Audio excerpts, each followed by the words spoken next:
What's up, everybody? Derek Anderson, the DA. All right, everybody, check it out. This is my not quite out of the theater review. As you can tell, I'm not just out of the theater. All right, I'm at the crib. Basically, what happened is when I got ready to record my review right out of the theater over there at the AMC in Burbank, my battery was dead or almost about to die. It was at like 5% or something. I'm like, yeah, this ain't gonna make it. All right, so I'll just wait till I get to the crib and I'll just record one there. So that's what this is. Terrifier 3. Man, phenomenal. All right, phenomenal, amazing, great work once again by Damien Leone. I thought this film knocked it out of the park. Bloody as hell. All right, definitely the bloodiest and the goriest of the Terrifier films. Also the funniest in my opinion. All right, tons of jokes, tons and tons of jokes. Honestly, the first half of the movie before we start getting into the story, because the story really doesn't get started until we get about halfway through the movie. And this is about a 2-hour and maybe 10 or 15-minute movie.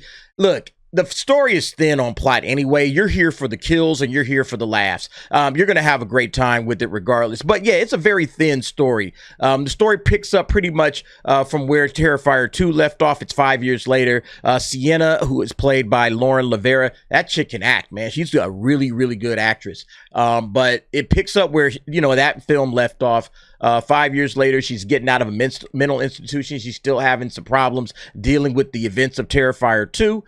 Her brother's in college. She's staying with her aunt and uncle. And she's trying to like rebuild her life and reconnect to the people that she cares about. But then Art the clown is resurrected. And now he's back. Basically, that's all it is to it. All right. And the first half is just Art the clown and hijinks. All right. It's Art the clown hanging out in the bar with a Santa Claus. All right. Art the clown going here, there, and everywhere, just doing all kind of madcap nonsense, killing people along the way. That's basically what it is. The whole thing takes place at Christmas.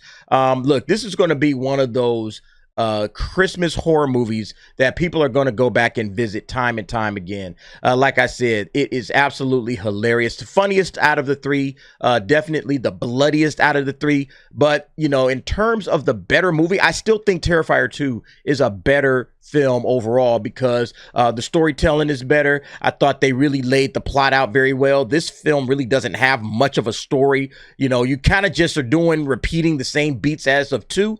So, still definitely worth the watch just because it's hilarious as hell. All right, man. Look, Art the Clown is funny. All right. Art the Clown is legitimately funny. He and Freddy Krueger, in terms of hilarious horror icons, hey, man, neck and neck, in my opinion. All right. And remember, Art doesn't say a word, man. All right. He's a pantomime. He doesn't say a damn thing. But this guy, he is hilarious. All right. He is legitimately funny. And then, yeah, the blood and the guts and the gore, all of that stuff is over the top as expected. It goes well beyond over the top. All right. There's some stuff in this film. I was like, wow, y'all really went there, huh? Okay.